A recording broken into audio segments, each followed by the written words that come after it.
Naitwa Anakleta Titus Mayega.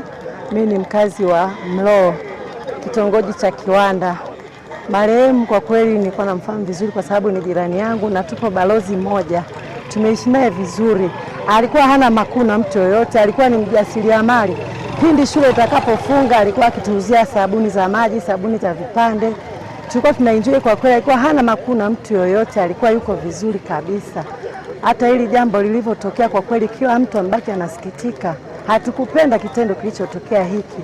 Tunaiomba serikali yetu ya Jamhuri ya Muungano wa Tanzania iendelee kuchukua hatua kwa wale waliofanya kitendo hiki cha kinyama. Kwa majina naitwa Msafiri Mayega maarufu Mudike.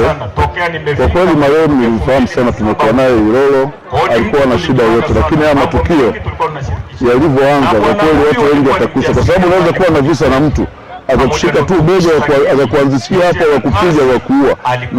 Naomba swala hili serikali iingilie kati mara moja ili kusiwe na vifo vya namna hii, kwa sababu vifo vitaendelea kuwa vingi kwa sababu ya kukosana na mtu mwingine. Anaweza kukosana, kuvulimiana, nini, akamshika bega akamwita mwizi wakamua. Kwa hiyo naomba serikali iwe makini sana na ikemee swala hili. Kwa majina anaitwa Mwalimu Matias Mahinyira Joseph, nipo Mlowo, ni mwalimu mkuu shule msingi Itete.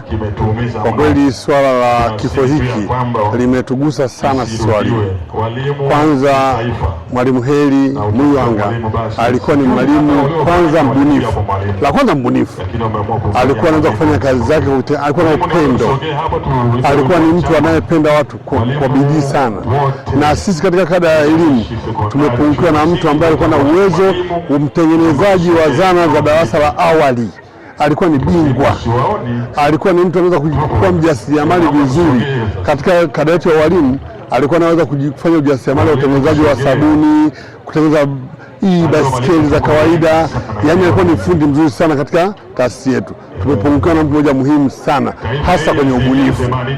Kwa majina anaitwa Rapson Elias Mwipula, na hata ukimwona yeye mwenyewe binafsi ni kijana mpole, alikuwa hawezi kununa, alafu kwamba ni mgomvi kwa watu wengine, hiyo tabia halikuwa hana toka nimeanza kumfahamu mimi.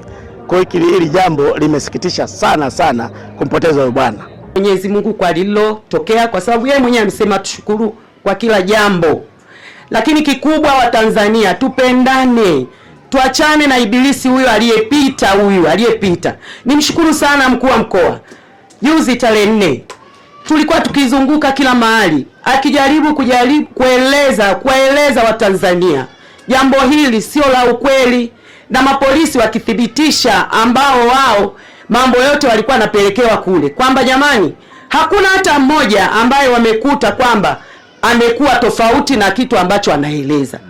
Ndugu zangu wa Tanzania, tusipotoke, tupendane, tumshike Mungu, na hasa kwa wakati huu tumshike Mungu kwa bidii zote na tumwamini Mungu. Tusipotoshwe na ibilisi huyo anayepita katikati yetu. Tusimpe utukufu akashangilia na watu wake. Hapana, haiko hivyo. Mungu alituumba tukae hapa, kweli tu wapitaji tutakwenda, uongo kweli, lakini sio kwa njia hii ya mwenzetu alivyoenda, kwa kutopendana. Manake upendo tu ndio ambao umekosekana katika hali hii. Kama tungekuwa na upendo, sheria si ipo jamani? Serikali ina sheria zake. Mwenzako akikosea si umpeleke polisi? Si tutamalizana pale? Aliyekosea atafungwa, aliyekuwa huru atakuwa huru, lakini kila mtu akiwa hai. Lakini pia Mwenyezi Mungu amesema tutii mamlaka. Kwa nini atutii mamlaka? Mimi sio mchungaji, lakini nasema hivi, hata kama utaenda msikitini au utaenda kanisani, kama utii mamlaka, maana hiyo nayo ni dhambi. Kwa sababu ungetii mamlaka inayokuambia usichukue sheria mkononi. Mwenzako ukiona ameenda ndivyo sivyo, nendeni mahali salama, kwenye vyombo salama.